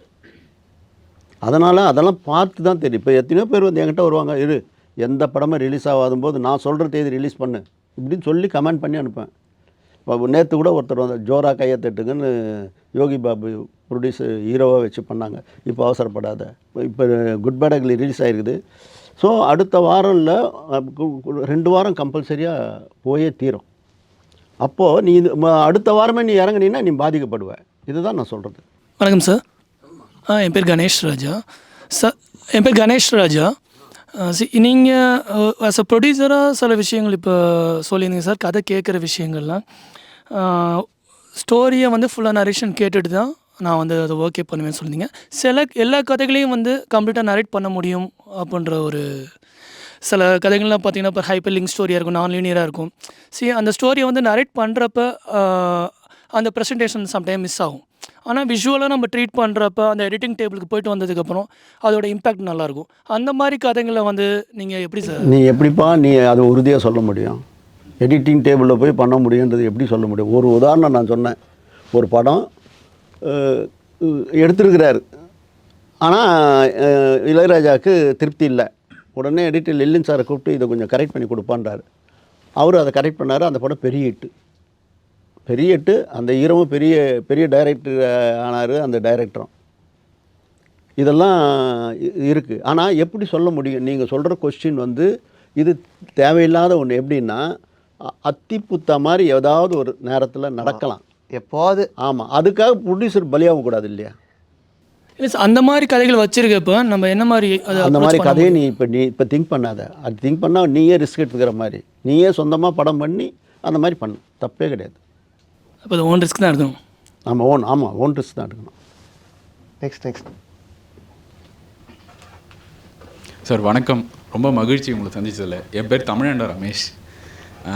ரொம்ப வருஷமாக உங்களுடைய நீங்கள் தயாரித்து நீங்கள் பேசின விஷயங்கள்லாம் பார்த்துருக்கோம். ஆக்சுவலாக நிறைய பேருக்கு புரியாத ஒரு விஷயம் இருக்குது சார். டெக்னிக்கல் டேர்ம்ஸில் இப்போ படம் தயாரிக்கிறோம், அதுக்கப்புறம் வந்து அந்த எக்ஸிபியூட்டர் யார், எக்ஸிபியூட்டர் யார், அதை எப்படி அங்கே கொண்டு போகிறது, அதுக்கப்புறம் மார்க்கெட்டிங். இப்போ ஒவ்வொரு படம் வருதுன்னா அதுக்கான மார்க்கெட்டிங் சோர்ஸ் இருக்குது. இப்போ சச்சின் படமே அந்த டைமில் வந்து சன்ஃபீஸ் பிஸ்கெட்டோட கொலாபரேட் அங்கே வந்து கார்ட்ஸ், இப்போ சன்ஃபீஸ் பிஸ்கெட் வாங்கினா அந்த சச்சின் கார்டு கிடைக்கும்னு சொல்லி. ஸோ இந்த 3 விஷயம் sir, exhibitors, distributors and marketing, இதை பற்றி கொஞ்சம். அதாவது டிஸ்ட்ரிபியூட்டர்ன்றது வந்து நல்ல டைரக்டர், கமர்ஷியல் டைரக்டர், கமர்ஷியலாக படம் பண்ணுறது தான் டிஸ்ட்ரிபியூட்டர் விரும்புவாங்க. அந்த படங்களுக்கு டிஸ்ட்ரிபியூட்டர் வருவாங்க. அது அந்த காலம். இப்போ டிஸ்ட்ரிபியூட்டரே அந்த ரிஸ்க் எடுக்கிறதில்ல. நீ படம் எடுத்துன்னு வந்து கொடு, நான் அதை ஓட்டி தரேன், எனக்கு ஒரு 10% கமிஷன் கொடு, நல்ல முறையில் ஓட்டி தரேன். அப்படி தான் ஆகிப்போச்சு. Okay sir. எக்ஸிபிட்டர்ஸ் வந்து அவங்க வந்து ஏற்கனவே டெபாசிட் கொடுத்து பல பேர்கிட்ட வந்து பணம் திரும்பி வரல. படம் ஒன்றா தானே அவன் ரிட்டர்ன் கொடுப்பான். அந்த பணம் அதனால் அவங்க என்ன பண்ண டெபாசிட் கொடுக்குறதை நிறுத்திட்டாங்க. ஓகே, மிகப்பெரிய படங்கள் வந்தால் தான் அவங்க கிள்ளி கொடுப்பாங்க, அள்ளி கொடுக்க மாட்டாங்க. கிள்ளி கொடுப்பாங்க. கிள்ளி கொடுக்குறதே பேலன்ஸ் வந்தாலும் கொடுக்கணும் இல்லையா? அதனால் அவங்க வந்து சேஃபாக பார்த்து யார் பண்ணுறாங்களோ அதுக்கேற்ற மாதிரி அவங்க சேஃப் ஆகிட்டாங்க. Exhibitor side. இன்னொரு சைடு என்ன சொன்னீங்க? மார்க்கெட்டிங்கிறது வந்துமா நம்ம கையில் காசு இருந்தால் மார்க்கெட்டிங் பண்ணலாம். இப்போ வந்து சோஷியல் மீடியா வந்த தொட்டு அது ரொம்ப ஈஸியாக இருக்குது. அந்த காலத்தில் நான் வந்து ஃப்ளைட்லேயே விளம்பரம் பண்ணேன். அது வந்து நம்மளுடைய கிரியேஷன். உதாரணத்துக்கு இன்விடேஷன் ஓப்பன் பண்ண ட்ரெய்லர் ஓடிச்சு. அது நம்ம புதுசாக ஏதாவது பண்ணணும். நீ உதாரணம் சொல்ல போனால் யார் படம் பார்க்கும்பொழுது இன்ட்ரோவிலேயே ஜனங்க எழுந்து ஓடுது தேட்டர்லேருந்து. என்னென்னா பேய் படம் பயம், அந்த பயத்தில் எழுந்து ஓடுதுங்க வேணான்னு. அப்போ நான் என்ன பண்ணேன், டக்குன்னு யோசனை பண்ணி கிளைமேக்ஸ் சாங் தூக்கி போய் ஒலியும் கொடுத்தேன் தூர்தர்ஷனில். 8:30 மணிக்கு போட்டாங்க. Night show full. சாமி படம்னு ஓடியாந்தாங்க. அது அந்த நேரத்தில் நடக்கக்கூடிய மேஜிக். அது அனிச்சை செயலாக நடக்கிறது.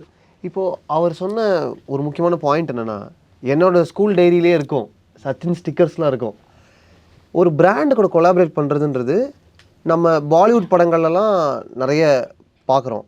ஆனால் அந்த டைமில் நீங்கள் ஒரு பிராண்டு கூட அஃபிஷியலாக கொலாபரேட் பண்ணலாம், இன்பிராண்டிங் பண்ணலாம் படங்களுக்குள்ள அப்படின்னு நீங்கள் எப்படி? சச்சின் நீங்கள் வந்து உதாரணத்துக்கு வந்து கண்டுகொண்டேங்கள்ல என் மேனியின் கண்டுகொண்டேன்னு ஃபேர் அண்ட் லவ்லி கொடுத்தோம். ஸோ மார்க்கெட்டிங் வராங்க உங்கள் படத்தை. அதாவது ஐஸ்வர்யா ராய் இருந்தால் வருவாங்க இல்லையா? அந்த மாதிரி விஜய்க்கு ஒரு பெரிய யூத்து குழந்தைங்க மத்தியில், இளைஞர்கள் மத்தியில், பெண்கள் மத்தியில் ஒரு நல்ல நேம் வந்துன்னு இருக்குதுன்னு வராங்க. நம்மளா தேடி போகல, அவங்களா வரும்போது அதை நாங்கள் பயன்படுத்துகிறோம். Okay sir. அப்புறம் ஒரு அப்டேட், ஒரு ஃபேன் சைட்லேருந்து எல்லோரும் எதிர்பார்த்துட்ருக்க ஒரு மிகப்பெரிய படம் வாடிவாசல். ஒவ்வொரு வாட்டி அதை பற்றி பேசும்போதும் கேட்கும்போதும் ரொம்ப சந்தோஷமாக இருக்கும். இதெல்லாம் நடந்துகிட்ருக்கு, இதெல்லாம் ஹாப்பனிங்காக இருக்குன்னு. எங்களுக்காக ஏதாவது சின்ன அப்டேட் ஏதாவது சொல்லுங்கள். அதாவது போன ஒரு 40 நாளைக்கு முன்னாடி வெற்றிமாறன் தம்பியும் சூர்யா தம்பியும் நானும் 3 பேரும் சூர்யா தம்பி வீட்டில் பார்த்து பேசி எந்தெந்த மாதத்தில் டேட் ஒதுக்குறதுன்றது பேசி பண்ணிட்டோம். அதுக்கடுத்து சூர்யா தம்பி வந்து ஒரு 15 நாள் பொறுத்து டைரக்டருடைய தோட்டம் இருக்குது, அங்கே போய் பார்த்து பேசி என்னென்ன தேதியில் ஃபைனல் பண்ணிக்கலான்னு சொல்லிட்டு வந்தாச்சு. அதுக்கப்புறம் டைரக்டரு ஜிவி பிரகாஷ் ஒரு கம்போசிங் வச்சு அதுவும் அப்டேட் வந்தாச்சு. போன வாரம் 27ஆம் தேதி மார்ச் மாதம் ஒரு பாடலை வந்து எழுதி ரெக்கார்ட் பண்ணியாச்சு. ஸோ இந்த வருஷத்துலேயே அந்த படம் ஆரம்பிக்கிறோம். அடுத்த மே ஜூனில் படம் ரிலீஸ் பண்ணுறோம். சரிங்க சார். ரொம்ப சந்தோஷம் சார். நீங்கள் ஆஸ் எ கிரியேட்டராக ரொம்ப என்ஜாய் பண்ணியிருக்கீங்க. இப்போது உங்களுக்கு வந்து பாடல்கள் ரொம்ப பிடிக்கும். நீங்கள் பேசுனதுலேயே சொல்லுங்கள், நீங்கள் நிறைய பாடல்கள் எழுதியிருக்கீங்க, நிறைய பாடலாசிரியர்கள் கூட என்ஜாய் பண்ணீங்க. அந்த பேசுகிறப்பே அந்த கவித்தன்மை இருக்குது. தெளிவாக நீங்கள் பேசுகிறீங்க, ரொம்ப டைம்லாம் எடுத்துக்கல, என்ன வேணுமோ அதை குறிப்பிட்டு கரெக்டாக பேசுகிறீங்க. ஸோ சில படங்கள் வர்றப்ப அந்த பாடல்களுக்காகவே போவாங்க. அந்த மாதிரி சச்சின் படம் இப்போ நிறைய பேர் பாட்டுக்காகவே வருவாங்க, அந்த டைமில் போவாங்க. ஸோ எனக்கு வந்து அதில் இந்த வாடி வாடி பாட்டெல்லாம் மறுபடியும் தேட்டரில் ரீவிசிட் பண்ணி ஆடணும்னு சொல்லி ஒரு ஆசை இருக்குது. ஸோ அந்த மாதிரி உங்கள் படங்கள்லே நீங்கள் வந்து தேட்டரில் பார்த்து என்ஜாய் பண்ண பாடல்கள், உங்கள் படங்கள், நீங்கள் தயாரித்த படங்கள்? இல்லை, என்னுடைய படங்கள்லாம் வந்து 95% எல்லாமே ஹிட்டான பாடல்கள் தான். 95% கண்டுகொண்டேனா இருக்கட்டும், காக்கா இருக்கட்டும், சிறைச்சாலையே பாருங்கள், அது எல்லா லாங்குவேஜிலும் மைனஸு, எனக்கு ப்ளஸ்ஸு. தமிழில் செம்புவை பாட்டு, அதில் செம்புவை பாட்டு வேறு லெவலில். ஆமாம். ஆமாம், என்னுடைய பாடல் எல்லாமே பெரிய ஹிட் ஆயிருக்கு. எனி பர்சனல் ஃபேவரட் சார் உங்களுக்கு ரொம்ப பிடிச்ச? அதாவது பன்மணி திரள்லாம் எல்லாமே நன்மையாக இருக்குது. எல்லா பாடலும் நல்ல பாடல்கள் எனக்கு. நான் ஒன்று சொல்ல முடியாது இல்லையா? ஓகே, நன்றிங்க சார். லாஸ்ட் 2 கொஸ்டின்ஸ்க்கு. நீங்கள் கிழக்கச்சிமை எடுத்துக்க எல்லா பாட்டும் ஹிட்டு, கண்டுகொண்டேன் எடுத்துக்க எல்லா பாட்டும் ஹிட்டு, காக்க அது எடுத்துக்க, கந்தசாமியத்துக்கு எல்லா பாட்டும் ஹிட்டு, ஆமாம், சச்சினத்துக்கு எல்லா பாட்டும் ஹிட்டு, தொட்டி ஜெயா எல்லா பாட்டும் ஹிட்டு, எல்லாமே இருக்கும். அசுரன் எடுத்துக்க எல்லா பாட்டும் ஹிட்டு, கர்ணன் எடுத்துக்க எல்லா பாட்டும் ஹிட்டு. ஸோ இதை சொல்ல முடியும், எல்லாமே நல்ல படம், எல்லாமே வெற்றி படம். இல்லை, ஒரு தயாரிப்பாளராக நீங்கள் அதில் ரொம்ப ஸ்பெசிஃபிக்காக இருப்பீங்களா? கண்டிப்பாக பாடல்கள் நல்லா வரணுன்றதுக்காக நீங்கள் என்ன பண்ணுறீங்க? கதை அமைஞ்சா டைரக்டருடைய டேஸ்ட்டில் எல்லாமே அமைஞ்சிடும். இசையமைப்பெல்லாம் அதுக்கேற்ற மாதிரி வரும். சார் என் பேர் சந்தோஷ். நான் ஆர்டிஸ்ட் ஆக்சுவலி நடிச்சிட்டு இருக்கேன். எனக்கு ஒரு 2 கேள்வி இருக்குது சார். இது பொதுவாக ஆக்டர்ஸ் கிட்ட கேட்பாங்க. இப்போ நான் உங்ககிட்ட கேட்கணுன்னு ஆசைப்பட்றேன். ஆலவந்தான் வந்த டைமில் வந்துட்டு அது ஒரு பெரிய பொருட்செல்வர் எடுத்த படம். அப்போ அது பெருசாக போகாத பட்சத்தில் இப்போ அந்த படத்தை ரொம்ப கொண்டாடுற போது ஒரு ப்ரொடியூசராக உங்களுக்கு எப்படி ஃபீல் ஆகுது? இல்லைம்மா, அது வந்து சொல்லணுன்னா வந்து ஒரு 20 வருஷம் பொறுத்து எடுக்க வேண்டிய படத்தை நாங்கள் முன்கூட்டி எடுத்துட்டோம். இன்றைக்கி அதை கொண்டாடுறாங்க. அன்றைக்கி அதை கொண்டாட வேண்டியவங்க கொண்டாடலை. அந்த நேரத்தில் அது பொருட்செலவு தான். அது வந்து வியாபார ரீதியாக வந்து தமிழ்நாடு பற்றில ரொம்ப நல்லா போச்சு. ஓவர்சீஸ்லாம் 3 கோடி 5 லட்சம் ஷேர் வந்தது. அது வெற்றி படம் தான் அது வசூலில். ஆனால் செலவு ஜாஸ்தி, வரவு கம்மி. ஆனால் அவருடைய படங்களில் 1.25 ரூபா தான் அதிகமான ஓவர்சீஸ் வியாபாரம். நான் 3 கோடி 5 லட்சம் அந்த படத்தை வந்து ஷேர் வாங்கினேன், ஓட்டி வாங்கினேன். ஆக அது மாதிரி நடக்கும். இப்போ ஒரு பெரிய இயக்குனர் என்னோட படம் பண்ணணும் ரொம்ப ஆசை அவருக்கு. ஒரு பெரிய இயக்குனர் என் மேலே ரொம்ப ஆசை. என்னோட படம் பண்ணணும்னு அவருக்கு 2 முறை மீட் பண்ணுறாரு. 2 முறையும் நான் பட்ஜெட் சொல்லுங்க நான் பண்ணுறேன்னே. பட்ஜெட் சொல்ல முடியாதுன்னா நான் படம் பண்ண முடியாதுன்னே. ஒரு மனிதன் இவ்வளோ சாப்பிடலாம், ஒரு பெரிய இயக்குனர் வந்தால் இவ்வளோ சாப்பிட முடியும், கொஞ்சம் அதிகமாக்கலாம். இவ்வளோ கணக்கிட முடியாதுன்னு சொன்னால் அப்போ எதை கணக்கிடுறது? அப்போ தேட்டருக்கு எவ்வளோ பேர் வருவாங்க? எவ்வளோ பேர் வராங்களோ அந்த மாதிரி 10 மடங்கு வந்தால் கூட காணாது. அந்த மாதிரி தான் சில படங்கள் வந்து தப்பாக போயிடுது. முதல்லே கேள்வி கிட்டந்தால் பிரச்சனையே கிடையாது. 2வது கேள்வி சார். நான் ஆக்சுவலாக மாமன்னன் ஒர்க் பண்ணியிருக்கேன், வாழையும் ஒர்க் பண்ணியிருக்கேன். அப்போ நான் நிறைய கதைகள் கர்ணனை பற்றி கேட்டிருக்கேன். கொரோனா டைமில் வந்துட்டு ஷூட்டிங் எடுக்க முடியாமல் சென்னையில் செட்டு போட்டு ரொம்ப கஷ்டப்பட்டு எடுத்தாங்க. ரொம்ப சீக்கிரமாக எடுத்தாங்க, அவசரமாக எடுத்தாங்க, முடிக்கணுன்ற ஒரு ஒரு அவசரத்தில் எடுத்தாங்கன்ற மாதிரி சொல்லியிருந்தாங்க. அந்த கதைகள்லாம் என் நண்பர்கள்கிட்ட மாமன்னன்லேயும் வாழையிலையும் கர்னலில் ஒர்க் பண்ணவங்க சொல்லி கேட்டிருக்கேன். அது நீங்கள் எப்படி ஹேண்டில் பண்ணீங்க, நீங்கள் சொன்னீங்கன்னா நல்லாயிருக்கும். இல்லை, அது வந்து எந்த இடத்துலையுமே எதையும் மிகையாகி போனதே இல்லை. தீர்க்கதரிசி மாரி செல்வராஜ் அவர் என்ன நினச்சாரோ அவர் அழகாக எடுத்தார், அழகாக வந்தது. எனக்கு அதிக லாபம் கொடுத்த படம் அதுவும் ஒன்று. கொரோனாவிலேயே இதே எல்லாருமே அந்த ரிலீஸ் பண்ணக்கூடாது எனக்கு எல்லோரும் அட்வைஸ் பண்ணாங்க. நான் மாத்திரம் தைரியமாக ரிலீஸ் பண்ணேன், சக்ஸஸும் பண்ணேன். அந்த தைரியத்தை இன்னும் பல பேர் மெச்சுறாங்க. இன்னும் நிறைய நாள் ஓடி தான் கொண்டாடி இருக்கலாம். அது படம் ரிலீஸ் ஆன மறுநாளே வந்து 50% ஆடியன்ஸ் ஆகிட்டாங்க. அதுக்கடுத்து சனி ஞாயிறில் வந்து இரவு காட்சி இல்லைன்னாங்க. அடுத்த நாளில் வந்து படமே நிறுத்துன்ட்டாங்க.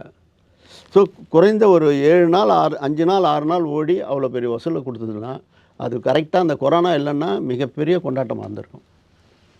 அந்த கலைஞர் அந்த மாரி செல்வரெல்லாம் ஆராதித்து தீர்த்திருப்பேன். அதாவது படம் ரிலீஸுக்கு 9ஆம் தேதி ரிலீஸ், 8ஆம் தேதியே நான் அவருக்கு 50 லட்ச ரூபா அட்வான்ஸ் கொடுக்குறேன். அடுத்த படம் நீ பண்ணு அப்படின்னு. இந்த படம் மிகப்பெரிய வெற்றி ஆகும், அடுத்த படம் நம்ம பண்ணுவோம். அந்த மாதிரி தான் அசன் நடந்துனே இருக்கும்போது வாடிவாசலுக்கு வெற்றிமார்க்கு அட்வான்ஸ் கொடுக்குறேன். எனக்கு ஒன்று சொல்லுங்கள், எங்களுக்கு உங்களுடைய திறமைகளை பார்த்து ஜட்ஜ்மெண்ட்ஸை பார்த்து ஒரு ஆச்சரியம் இருக்குது, கரெக்டாக இருக்கே அப்படின்லாம் தோணுது. உங்களுக்கு எந்த ப்ரொடியூசரை பார்த்து உங்களோட சீனியர்ஸாக இருக்கலாம், யாராக வேணா இருக்கலாம், சூப்பர் நல்ல ப்ரொடியூசர் இவங்க அப்படின்னு உங்களுக்கு ஒரு மரியாதையும் ஒரு அட்மைரேஷனும்? எஸ்.எஸ். வாசன். எதனால்? அவருடைய பிரம்மாண்டம், அவருடைய கதை தேர்வு, அவருடைய டெடிகேஷன், இந்த இண்டஸ்ட்ரி அவர் செய்த சேவைகள். அதே மாதிரி டி.ஆர். சுந்தரம். அவங்களுடைய பிளானிங் பற்றி சொல்ல முடியுமா? அவங்களோட நான் அதிகமாக பழகலை. பழகலை, அவங்கள தூரத்துலேருந்து பார்த்தேன். ஓகே சார், என் பேர் டேவிட், ரைட்டர் அண்ட் உதவி இயக்குனர். எனக்கு 2 கேள்வி இருக்குது. என்னென்னா, படங்களில் என்ன விதமான ரைட்ஸ்லாம் இருக்குல்ல, ஆடியோ ரைட்ஸு, மியூசிக் ரைட்ஸ்லாம் சொல்லுவாங்களா, மொத்தம் எத்தனை வகையான ரைட்ஸ் இருக்குங்கிறத பற்றி தெரிஞ்சுக்கணும் ஒன்று.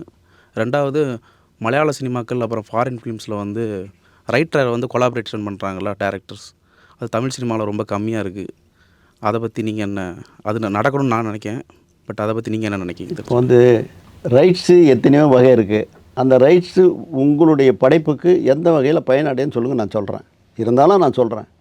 அதாவது தமிழ்நாடு திரையரங்கத்துக்குன்னு ஒரு ரைட்ஸ் இருக்குது, கேரளா திரையரங்கத்துக்கு ரைட்ஸ் இருக்குது, கர்நாடகாவுக்கு ஒன்று இருக்குது, கேரளாவுக்கு இருக்குது, ஆந்திராவுக்கு ஒன்று இருக்குது, நார்த் இந்தியாவுக்கு ஒன்று இருக்குது. இது போக ஓவர்சீஸ் இருக்குது. ஓவர்சீஸ்லேயே நிறைய வகை இருக்குது. Singapore, Malaysia, Gulf, Ceylon, USA, UK, Europe, Canada, Australia, New Zealand இப்படி இருக்குது.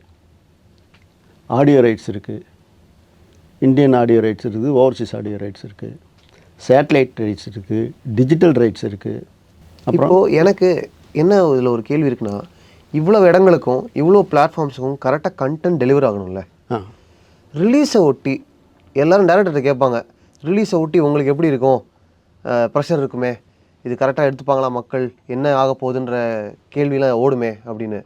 ஆனால் ஒரு தயாரிப்பாளருக்கு இந்த கண்டென்ட் டெலிவரி அந்த டைம் லைனுக்குள்ளே கரெக்டாக வாங்குறது இருக்குல்ல, அந்த ப்ரெஷர் பற்றி அதுக்கு பிளான் வரணும். பிளானிங் தான் உங்களுடைய பிளானிங் ஸ்ட்ரக்சர். ஆமாம், அது பிளான் பண்ணணும். அது ஒரு படம் ரிலீஸ் ஆகும்போது நீங்கள் வரணும், கூடவே வந்து பார்க்கணும், அந்த சுகத்தை அனுபவிக்கணும். அந்த சுகத்தை அனுபவிக்கணும். உங்களுக்கு பதட்டமாக இருக்காதா? ரொம்ப சாதாரணமாக பண்ணுவோம், ரொம்ப சாதாரணமாக பண்ணுவோம். அது பிளானிங் தான் நம்ம. சரி, இப்போது ரொம்ப சாதாரணமாக பண்ணுற அளவுக்கான ஒரு எக்ஸ்பீரியன்ஸ் வந்துருச்சு. ஆரம்ப காலகட்டங்களில் உங்களுக்கு பதட்டம், பயம், நாள் நெருங்கிருச்சே, படம் முடிஞ்சு கைக்கு வரணுமே, அந்த மாதிரி? அதெல்லாம் உண்மையிலே துணிச்சல் தம்பி. இளமை, கடமை, பாசம், வேஷம், அர்ஜுனை வச்சு 10 லட்சத்தில் படம் பண்ணும்போது நான் அர்ஜுனை வச்சு 32 லட்சத்தில் செலவு பண்ணி எடுத்தேன். அதோட முடிஞ்சிருக்கணும், அதோட முடிஞ்சாண்டான்னாங்க. ஒரு ட்ரெய்லரை காமிச்சு தெலுங்கு 4 லட்சத்துக்கு விற்கிறேன். அப்போல்லாம் போனதே கிடையாது. தேட்டருக்குள்ள அள்ளிட்டேன். அந்த கிளைமேக்ஸ் சாங்கை போட்டு தான், இல்லைன்னா அதுவும் மாட்டியிருப்பேன். பெரிய தெய்வாதீனம் தான் அதெல்லாம். அதே மாதிரி தான் விஜயகாந்த் சாரை வச்சு அந்த காலத்துலலாம் வந்து கூலிக்காரன் நான் எடுக்கும்போது அதிகபட்ச வியாபாரமே அவருடைய படம் வந்து அம்மன் கோயிலுக்கால 46 லட்சம். நான் 1 கோடி பிஸ்னஸ் எடுத்து நிறுத்துகிறேன். அப்போ என்ன செலவு பண்ணியிருப்பேன், என்ன வியாபாரம் பண்ணியிருப்பேன், அதெல்லாம் நினச்சி பார்க்க முடியாது. அதெல்லாம் அது என்னவோ ஒரு துணிச்சல் வந்தது. ஏதோ கடவுள் நம்மளை நல்ல புத்தி இருக்குது, நல்ல வழியாக அனுப்பிச்சி விட்டார். இப்போ நிறைய மேடைகளில் உங்களை பார்க்குறோம். இப்போ கூட உள்ளே வரும்போது ரொம்ப பணிவாக, அமைதியாக இப்படி இருக்கீங்க. ரொம்ப தீயாக இருக்குமோ உங்களுடைய வேலைப்பாடுகள்லாம், உங்களுடைய ஆஃபீஸ்? அதெல்லாம் ஒரு பாட்டு எல்லாத்தையும் பணியாக இப்போ போஸ்ட் ஓட்டுறவங்களோட போய் நானே போஸ்ட் ஓட்டுவேன். அப்போ என்ன தீயாக வர முடியும். சேர் போட்டுதான் ஏன் இப்படி பாரு, மேலே ஒட்டுறா, கிழிஞ்சிடக்கூடாதுரா, எவனா கீழ்ச்சிடுவான்டா அப்படின்னு பிடிப்பேன். 4 தெரு கார்னரில் எடுத்துமே மேலே ஒட்டுன்னுவேன். ஒரு குழாடியை பார்ப்பேன், அங்கே அதுக்கு எடுத்து செவரு தான் அங்கே போய் ஒட்டுனேன். அந்த குழாயில் தண்ணி பிடிக்க வரவங்களாம் அதை பார்ப்பாங்க. இதெல்லாம் அதாவது இன்னர் சைட் பப்ளிசிட்டி நம்ம பண்ணுறது, உள்ளே ஒட்டுறதுன்ற பேர் இருக்குது. சார், மலையாள சினிமாக்களில் வந்து திரைக்கதை ஆசிரியரோட இயக்குனர் சேர்ந்து படங்கள் பண்ணுறாங்க. அது இங்கே ரொம்ப கம்மியாக இருக்குது. அது மாதிரி ரைட்டர்ஸுக்கு இங்கே வந்து, அதாவது திரைக்கதை எழுதுகிற ரைட்டர்ஸ்க்கு கொஞ்சம் தமிழ் சினிமாவில் வேல்யூ இல்லை. அது சரி பண்ணணும்னா என்ன பண்ணுவோம்? தம்பி, முன்னெல்லாம் வந்து பாலமுருகன் இருந்தார். அவர் தான் எங்கள் ஊர் ராஜா கொடுத்தவர், பட்டிகடா பட்டணமாக கொடுத்தார். இந்த மாதிரி நிறைய இருக்காங்க. அந்த காலத்துலேயே இருந்தாங்க. இன்றைக்கி அந்த மாதிரி எல்லா கதாசிரியரும் டைரக்டராக இருக்காங்க. முன்ன வந்து சுஜாதா இருந்தார், அனக்கிளி செல்வராஜ் இருந்தார், பாலகுமாரன் இருந்தார், அவர் வசனம். அதுக்கடுத்தது வந்து மணிவண்ணன் இருந்தார், கதாசிரியர் கலைமணி இருந்தாங்க. அவங்ககிட்ட கதை வாங்கி பண்ணாங்க. பாரதி ராஜாலாம் வந்து அப்படி தானே வாங்கினார். மணிரத்னம் சுஜாதா கிட்ட தானே வாங்கினார். அலைப்பாயுதம் வந்து இவர் செல்வராஜ்கிட்ட தானே எடுத்தார். சங்கர் சுஜாதா கிட்ட தானே எடுத்தார். ஏன் இப்போ நம்ம வெற்றிமாறன் சார் நாவல் வாங்கி எவ்வளோ கதை எல்லாமே சக்ஸஸ் பண்ணுறாருல்ல. ஒரு தயாரிப்பாளராகணும்னு நினைக்கிறவங்க என்னெல்லாம் பண்ணணும், என்னெல்லாம் பண்ணக்கூடாது? முதல்ல தயாரிப்பாளர்னால் உனக்கு ஃபினான்ஸ் பேக்ரவுண்ட் ஸ்ட்ராங்காக இருக்கணும். வட்டிக்கு வாங்கக்கூடாது. தொழிலில் இன்வால்மெண்ட் இருக்கணும். அனுபவம் வாய்ந்தகிட்ட போயிட்டு அறிவுரை கேட்கணும். எல்லாமே நமக்கு தெரிஞ்சாமல் நினைக்கக்கூடாது. அறிவுரை கேட்டு நல்ல ப்ரொடக்ஷன் மேனேஜர் கிடைக்கணும். நல்ல ப்ரொடக்ஷன் மேனேஜர் கிடைக்கணும். அவங்க நல்லா வழி நடத்துவாங்க. எப்படி நம்புறதுங்க? ஏன்னா சினிமாவில் நம்பிக்கை நம்பி தான் ஆகணும். ஏதாவது கேட்குறதானே. இப்போ நான் வந்து பண்ணும்போது 4-5 பேரோட உட்காந்து பேசும்போது அவன் நல்லவன், இவன் கெட்டவன், அவன் நல்லவன், இவன் கெட்டவன் போது கெட்டவன்கிட்ட மாத்திரம் எழுதி வியாபாரமாக பண்ணுறதில்ல. நல்லவன் நம்பி எழுதாமே கொடுப்பேன். யோகியனுக்கு எழுத்து தேவையில்ல, அயோக்கியனுக்கு அது இருந்த பயன் இல்லை. யோகியனை பார்த்தா எழுத்தே தேவையில்லை, நம்பி கொடுத்துட்டு போகிறது, அது நம்மளுக்கு சரியாக வந்துடும். அது அனுபவம் பாடம். கரெக்ட். தயாரிப்பாளருக்கு பேசணும். ஒரு புது இயக்குனர் என்னெல்லாம் பண்ணக்கூடாது, என்னெல்லாம் பண்ணணும்? முதல்ல வந்து இன்றைக்கி வந்து அந்த அந்த அந்த சட்டமும் உடஞ்சி போச்சு. கரெக்ட். ஏன்னா இன்றைக்கி அவங்க வீடியோ பார்க்குறாங்க, அவங்களே க்ரியேட் பண்ணுறாங்க, அவங்களே ஷார்ட் ஃபிலிம் எடுக்கிறாங்க, அதை எடுத்து வந்து காமிக்கிறாங்க, ஜெயிச்சு வந்துடுறாங்க.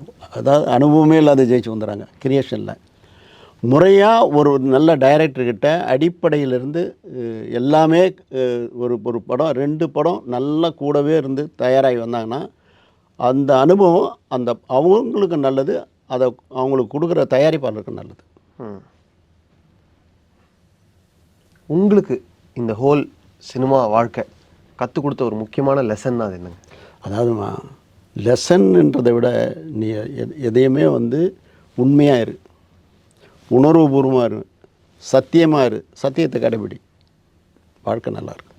ஆனால் உணர்வுபூர்வமாக இருந்தால் ஒரு ப்ராடக்ட், ஒரு படம் அப்படின்னா நீங்கள் ரொம்ப எமோஷ்னலாக அட்டாச் ஆனீங்கன்னா இப்போது அதோடைய ரிசல்ட் சரியாக வரலன்னா உங்களை அதை அஃபெக்ட் பண்ணும்ல? எப்படி ரிசல்ட் சரியாக போகாது? வேற எங்கன்னா தப்பு இருக்கலாம், ரிசல்ட் சரியாக போகாது, நல்லா தான் இருக்கும்.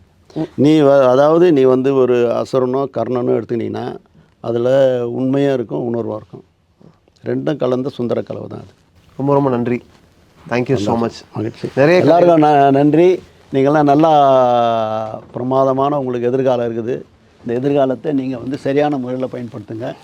எந்த சூழ்நிலையிலையும் நீங்கள் வந்து நம்ம ஆஃபீஸ் கதவை தட்டி நீங்கள் வந்து என்கிட்ட வந்து ஆலோசனை கேட்கலாம். அது ரிலீஸுக்கு பற்றி கவலைப்படாதீங்க. ரிலீஸுக்கு நல்ல ஆளுங்களை நானே காமிக்கிறேன், நல்ல தேட்டர் கொடுக்க வைக்கிறேன். ஏன்னா இந்த சினிமா என்னை வளர்த்தது, இந்த சினிமாவுக்கு நான் செய்ய வேண்டிய சேவை உங்களுக்கு உங்களை மாதிரி ஆளுங்களுக்கு செய்கிறது தான். ஸோ வாழ்க்கை. Thank you so much. அது பெஸ்ட். Thank you thank you thank you. இதோ உங்களுக்காக உங்கள் ஃபேவரட்